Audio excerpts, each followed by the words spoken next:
but it's a huge pleasure to welcome today Dr. Mukesh Kumar from Cipla Pharmaceuticals, where he is Vice President of Clinical R&D.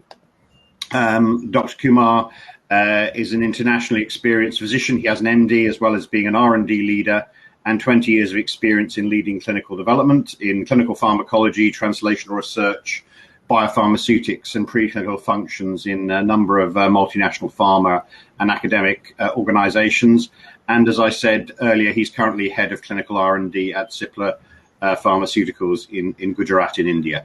But it's a huge pleasure to have you here, and the floor is yours. Thank you. Thank you, Mark. So I'm based in Mumbai. Oh, yeah. Apologies for that. We've had Mumbai is in there. Yeah, Mumbai. Yes, Mumbai, India, right. Okay, great. So, can I see my slides? You have to push share. If you look on the bottom of the screen, there's a microphone, a camera, and a little sort of screen. If you click on the screen, it should allow you to share your screen. Okay, just 1 second. Yeah. Thank you.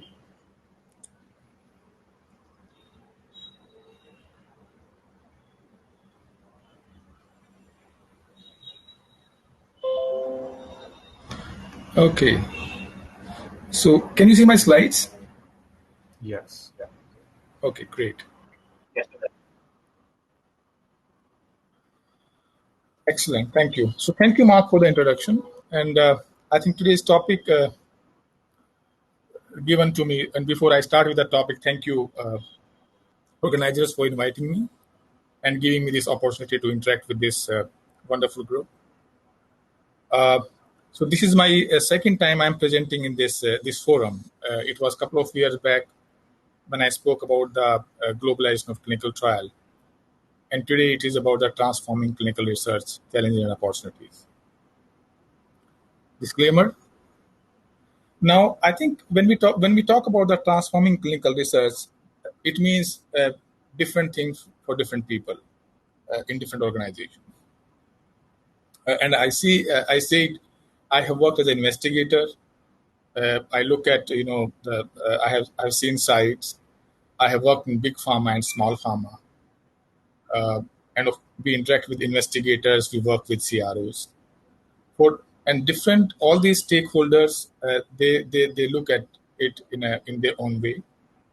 Primarily, I think the clinical researches we know about, it's about improving the patient care, and there are different stakeholders who work towards the shared goal or common goal. Very basics. The sponsors, pharma company, and some academic organizations, they are key players. They have huge stakes, and they provide drugs to the patients. Regulators, they do their job. They have their own framework for drug approvals, and different regulators, they have different standards also, and there are some commonality as well.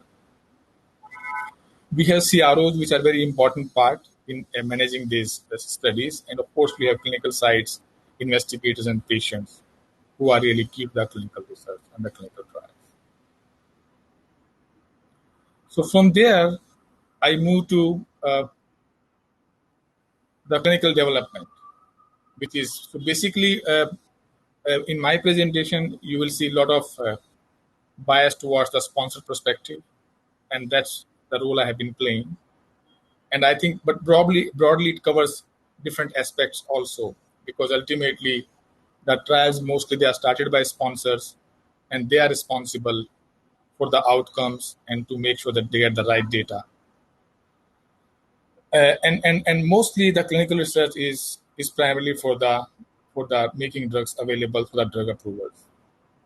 So before we talk about the next part, so these are certain aspects of drug development. I think all of you must have seen this data in multiple forums many times, but every time it's good to revisit that and to remind what we are talking about. So in general, what it is saying is that, okay, it's a long process. The drug development can take somewhere from 8 to 12 years. Most of the time of the development is spent on the clinical trials, around 60 to 70% time. And of course, the cost issues, the development cost could be in $1 billion. So before we talk about the transformation, so next slides talk about the transformation needs. That why do we need to talk about the change in clinical research? And this is primarily to really address some challenges we have. And I have summarized it in maybe 4 headings. One is related to outcome, time, cost, and also the approval process, etc. So of course, outcome is important, and as we have seen in the previous trial, in the previous slide, the development time is long, and one failure uh, in a trial can lead to either delays or the cost. And when we talk about that $1 billion cost or $2 billion cost of the clinical development or bringing drug to the market, the major cost is the development of the cost of failed drugs, failed trials. And in the previous, and as we know, that out of 10,000 molecules, only one reaches to the market, and 5 or 10 molecules which come to the out of five or 10 molecules which come in clinic, only 1 or 2 goes to the market authorization. So this is one that it's important that the outcome is important, and this challenge how we can improve. We will talk about it in the next few slides. Second challenge is the time. The time of development is big. It's 8 to 12 years, and we know that the patent life and the exclusivity, they are limited. Patent life is 20 years, and this is also one of the reasons that drugs are expensive, because to recover the expenses, the time is short. The sponsors of pharma company, they sometimes get 6 years or 8 years, and this is primarily because of the long duration of clinical trials. And we will discuss that. Do we have something we can do to transform what we do today using technologies, etc., that we can shorten this duration in the clinical trials or in the clinical research? Of course, the regulation and GCP, there are very stringent regulatory standards, maybe rightly so, to make sure that the drugs, when they come to the market, they are well tested with respect to their efficacy and safety. And there is a framework for the study designs on the endpoints. And sometimes we can see it's very very strict actually. Let us say we talk about now. I think a lot of data has been generated on the biosimilars, right? And now the new data which is coming, now we know that probably we can do with the less data also. Maybe that could be sufficient. Maybe the immunogenicity risk which was highlighted, we have not seen those in clinical. So with time, so this is one of the challenges. And of course, we have GCP standards design, and different countries and different regions, it could be different. The fourth important element is challenge is cost. It's a huge cost of development. Sometimes, 500 million or $1 billion or more than that. It's expensive, and pharma companies also, they have to prioritize looking into the return on investment. Sometimes we also have investigator-initiated clinical trials, maybe in the early phase, or sometime, some of the academicians, they know some idea, maybe repurposing of the drug. It has a lot of values, but really bring it to the market requires a lot of investment. And it takes a lot of time, and sometimes it's not easy to get that investment. And so we go to the next slide now. So here I have mentioned some of the opportunities what you have in clinical research. So we will be talking about very basics, something what I have seen in my career, certain things where maybe there's a work in progress, and maybe few things where I want to do. The list can be broader, but I'm primarily covering in the some of the areas where either I have done, or I know a little bit, or I have a wish list that I want to implement those transformations to really maximize and bring efficiencies. So this is, of course, global integrated clinical development. I think this is one, and in my experience, it has a lot of value, and we'll talk about it. Translation research, I mean, it cannot be overemphasized. Biomarker, we know it's a age of technology in last 15, 20 years. What we have seen, the electronic data science, clinical sites, is a need to build there to transform uh, the clinical research. And of course, in this time of COVID, uh, we will also spend some time on the COVID-19 disruption. Digital abroad, can we really sustain that? And there are starting with the opportunity number one, which I would say, because this is global integrated product development and that global clinical development. So global development, I think in last 10 or 20 years, last 2 decades, it has really taken off. We have seen companies reaching out to Europe, to East, and for the global development. And I was fortunate to participate in some of those programs. But important here thing, what I believe and what I have been talking to my global counterparts is the global mindset. There's a need to transformation from there. There's a need of some change there. And many a time we see that uh, there are uncertainties. It could be because we have not seen the region, because we don't have reached there, and that's a barrier. And I think, in my opinion, there's an opportunity there that we can train people on the strengths of different regions, so that we can have a robust research programs. I think when we talk about the regulation, so this is about within the pharma company what is happening. When we talk about the investigators, they are very keen to work with each other, and they really enjoy the global clinical trials where they get an opportunity to talk to each other, share thoughts, and doing studies fast. Regulators, they have done a lot good things, and I think the most important was ICH E6. In my experience, probably we can leverage it more. It has not been leveraged enough. So every time we talk about a program, there are questions. Okay, is there any risk going to maybe other regions? Would regulators accept it? Always we spend a lot of time on that. But I think I have participated in more than 25 programs, and hardly I see where regulatory agency really had a concern that you can't go outside.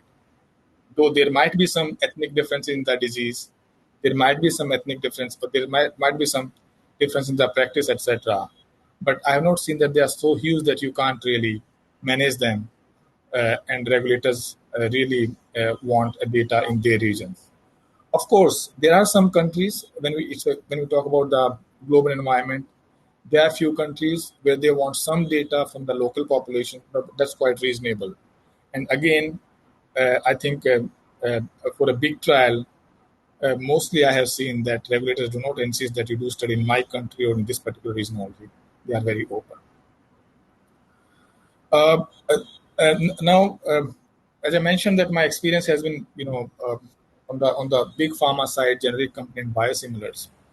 On the biosimilar side, we have seen again a very very nice development from the regulators, from the US and European agencies, where with the same clinical trial, phase 3 clinical trial, we can register the product in both the markets in both the regions.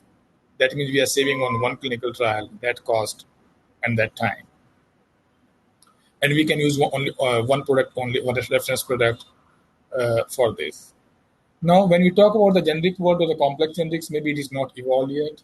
We have to use different reference products, even when the sponsor is same, molecule is same, product is same, formulation is same.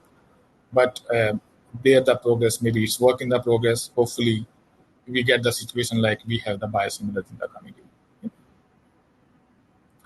Other is about the global product development. This is also important because mostly I think when we talk about the innovative products or the major product, the business is US focused.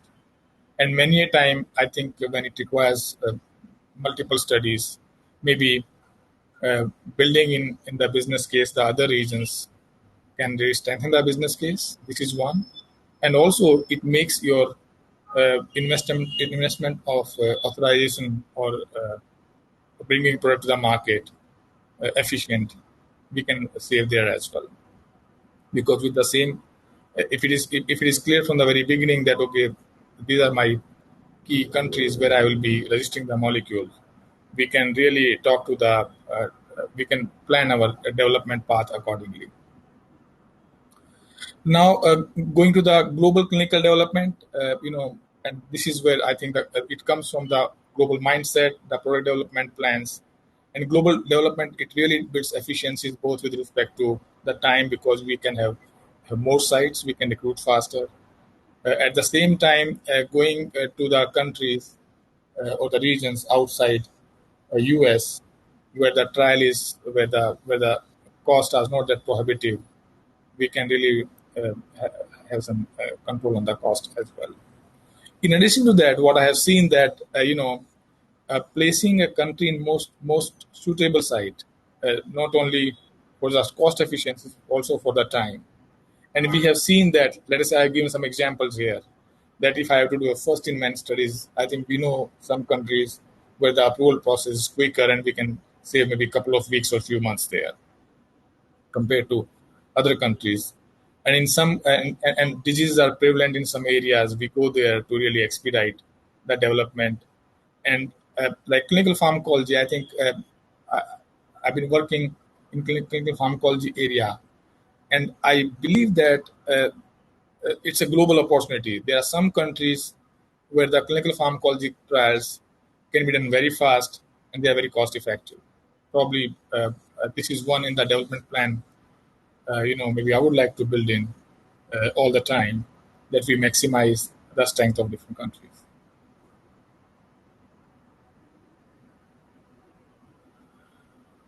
So next is about the opportunities we have, I think, on the biomarkers, translation medicine, clinical pharmacology, etc.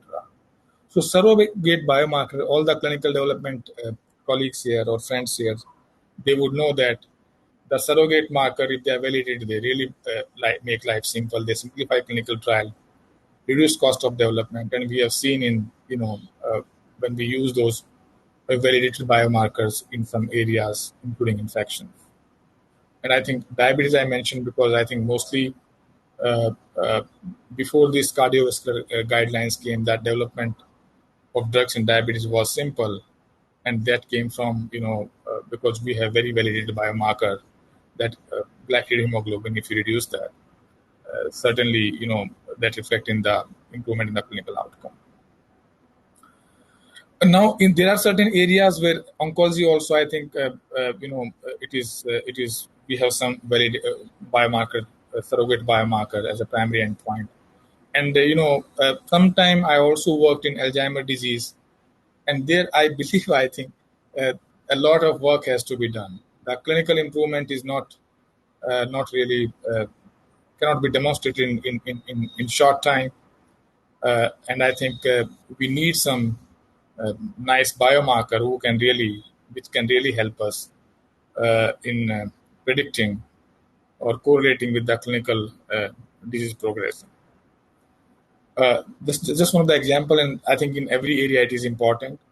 The key message here is that this is very important that academicians, universities, regulators, and pharma companies, they work together and have the surrogate biomarkers for the disease areas which are maybe new, where we need new therapy, and the clinical outcomes.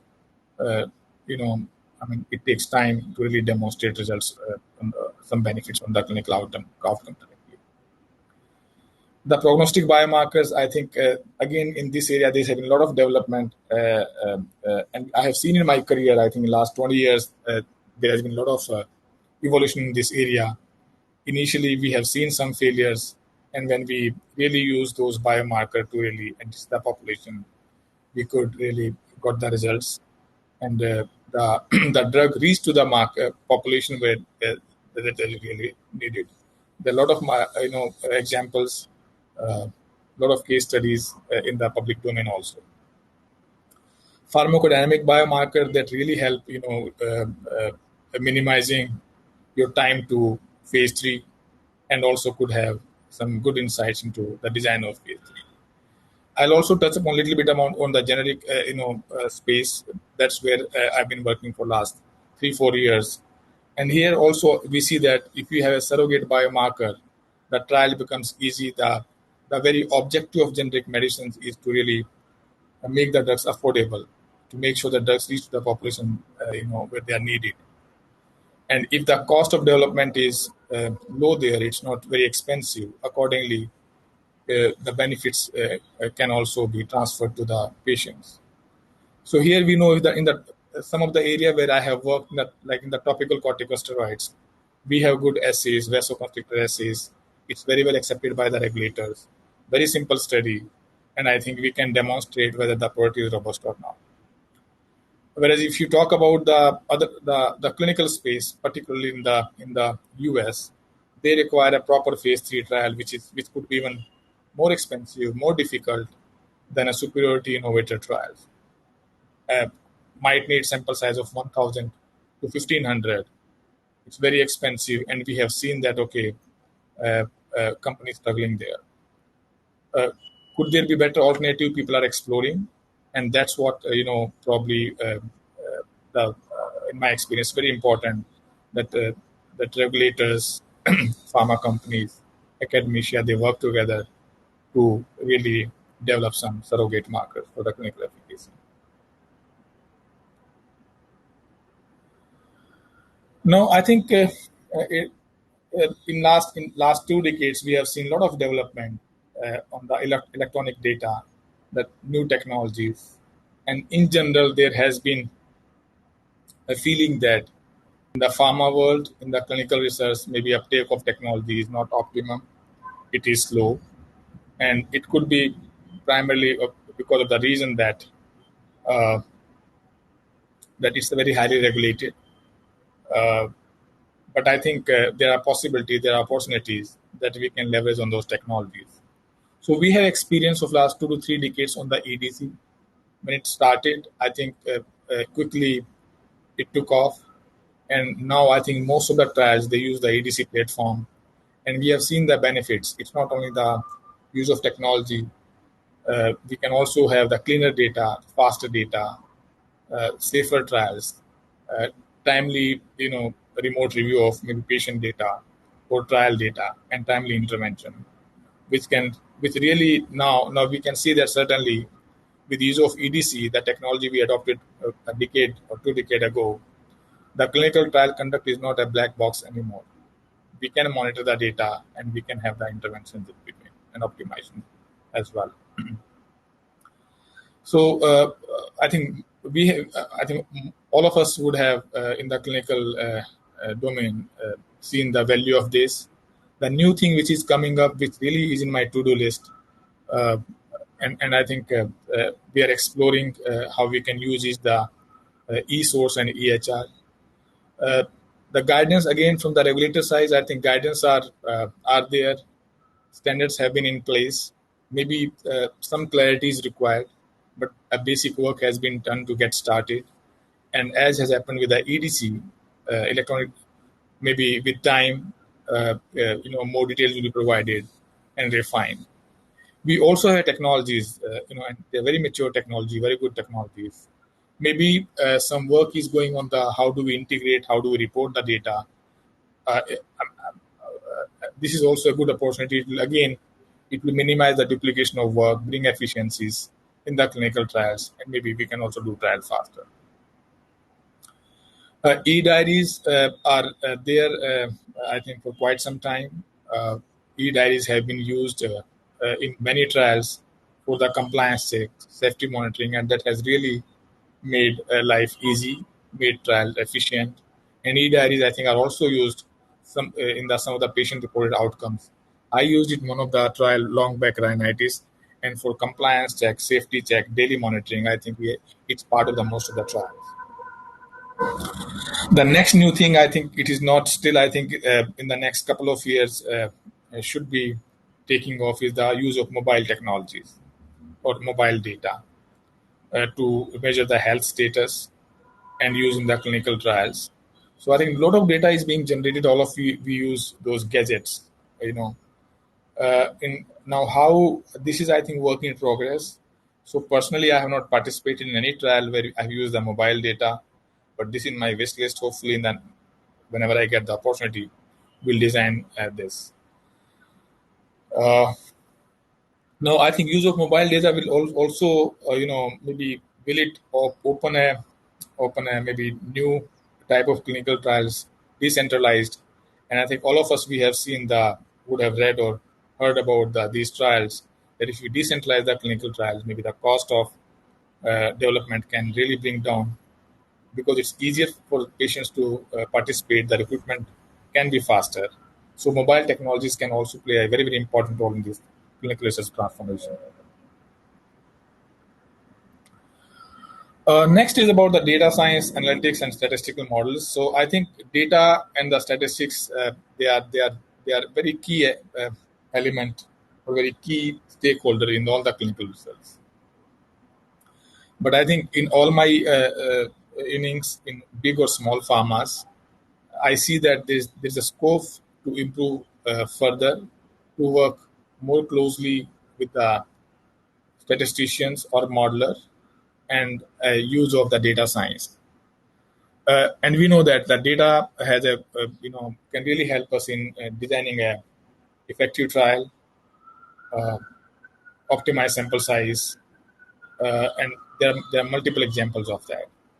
Where we have seen that if you look at the data really, um, you can have a very good impact, timely data on the phase transitions also. You can take the right decision. Now, we also have databases available. It could be IMA database or clinical trial databases, where we can also have the feasibilities and we can have the right forecasting using those datas.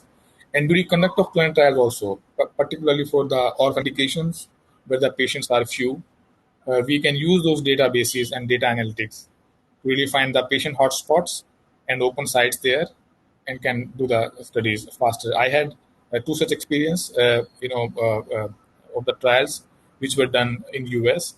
But still, I think when we talk about the databases, the information on the emerging markets is very limited. But I think these we have used very successfully in the West. Of course, during the trial conduct, data analytics plays a very important role. We know about the long trials where we use interim data analysis or data safety monitoring boards. And sometime looking at the data, not only the outcome, the PK data also, we can really take timely decisions on the trial go no go. Risk-based monitoring is a new big thing, I think, which can really help the monitoring cost, which is a significant cost in the clinical trial. And there again, the statisticians are going to are playing a very, very important role in monitoring data and finding, uh, the areas of interventions. And again, I think in the analysis we have seen that FDAs or agencies, we have seen that sometime trial with the SAP, it does not work well. Outcome is not desired. But if on the post hoc analysis, if we make some deviations, we get the desired outcome. So this is one of the area. Again, I believe that clinicians, particularly who design, and the statistician, it's a small work. It's a small effort, but I think it can lead to the huge savings and the efficiencies. Now we talk about the sites. Now, of course, there's a need to develop more sites. They are never adequate, so there should be a constant focus on the training on the new sites. Training investigated to bridge the gap between practice and the clinical research. And we have seen that journey in the India and the other developing countries. And I think we also need more sites in the US and Europe also to really expedite our developments. And of course, when we develop sites, you develop the teams, not only the investigators, the other staff team, the processes, facilities also. Next is about the patient engagement, and it is very, again, we can use technology of the mass communications now. It's easy to design the patient awareness programs using common technologies and engage public and patients for the faster recruitment. If they are aware, maybe they will come to trials, and we can expedite these recruitments. I think I have seen that trials do use some time, but mostly these are used at the time of maybe rescue when we are not meeting the targets. But if you build this from the very beginning, sites build this process, maybe it can be more efficient. It just probably more transformation needed is that just more proactive approach. Now, also identifying the patient help groups and the clinical networks. Now, next part on the clinical side is, which actually personally I'm very fond of, and I've seen a lot of efficiencies there, is the clinical site networks. They are very powerful. So if you have good clinical site networks, our startup time can be reduced, trial can be ready quickly. If you have to make some amendments or there are some delays, those can be executed very efficiently. I think there's a scope to develop these site networks in all the therapeutic areas.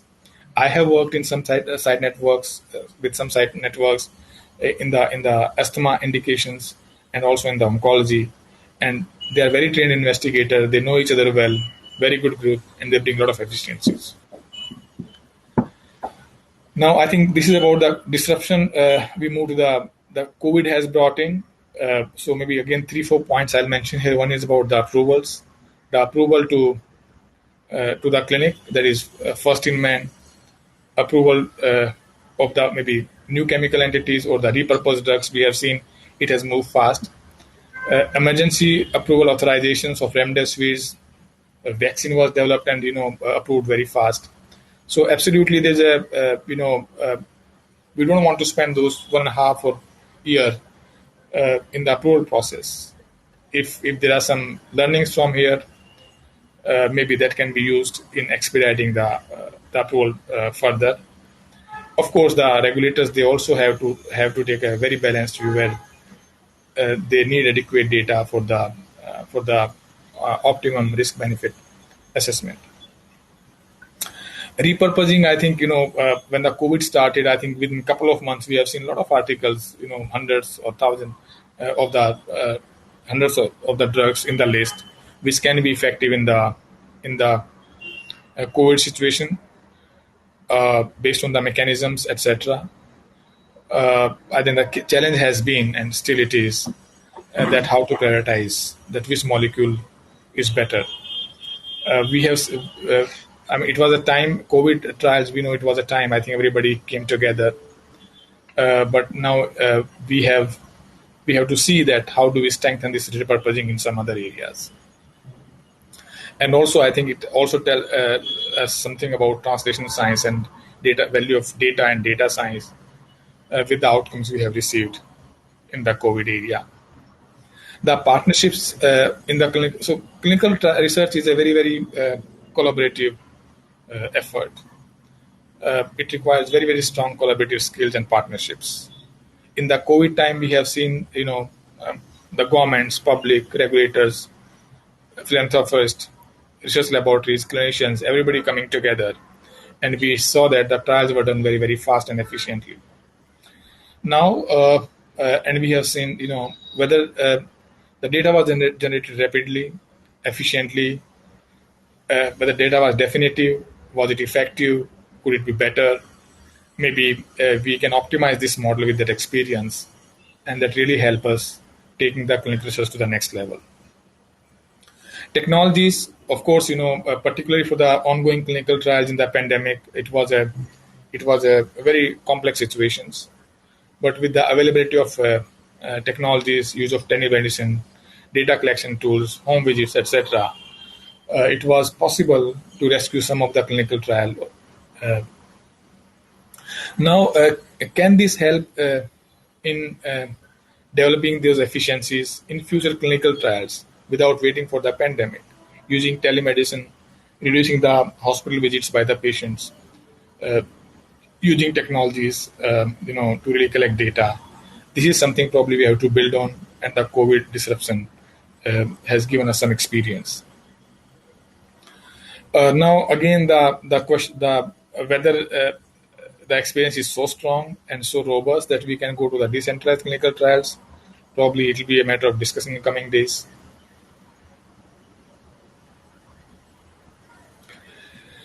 Now, I think it was a long list of some of the experience, something we want to do, and I think there are many in the list. There will be many more which are not mentioned in this presentation. But then we move to the next. Okay, we have a lot of opportunities, and what to do with that? So there's a path for the transformation, and I think in the first slide we started with the key stakeholders, and all these stakeholders are here in this slide as well: sponsor, academia, regulators, clinical sites, investigators, CROs, patients, and all of them have really to play a role in this transformation. So what we need is, I think, the basic research and drug development partnerships. We need that more. There has been progress, but I think it's a work in progress. Still, we are not there where we want to be. That how do we maximize the talent pool in academia, their strengths for the drug development. So this is one area probably we'll continue. We need to continue to focus on. We need to expedite it. Regulatory science, we have seen a lot of initiatives, critical path initiatives, CTTIs. It's ongoing, and I think regulators always. I believe that they are keen to really bring those transformations, bring medicines to the market and provide solutions. The need is to really have more platform, more communication, work together. Adoption of new practices and technologies by the clinical sites, they are very keen. They need some regulatory framework. They need some handholding by the CROs and by the sponsors, but this is doable, and I think there should be some time spent on that also. Training clinical sites about the new technologies, and of course, CROs and the technology companies, they are also very important players in this whole system, where they get the system validated, the data integrity is maintained, and the data can be integrated in time. So I think as we have followed the process, I give example of EDC, I give example of use of biomarker. As we have, followed the path, and it has transformed the research in last maybe 1 or 2 decades. Maybe same path will be for the new technologies and the new areas. Will keep working. So research is always it's a continuous process. It is evolving. It has evolved, and there's a continuous transformation. Thank you. So thank you very much. Yep, thank you so much. That was a really informative talk. I noticed we've gone a little bit over time and there aren't any questions. So if I suggest that people reach out to you through the network to follow up with any specific questions, if that's all right with you, we can sort of probably move on to the next speaker. But thank you very much for your time, and I'm sure people will ask questions via the networking. And if you have any problems with that, Sam can help us. But I guess, Sam, we now move on to the next slot on this system by coming out of this talk and looking at the stage and then moving into the next speaker. Thank you.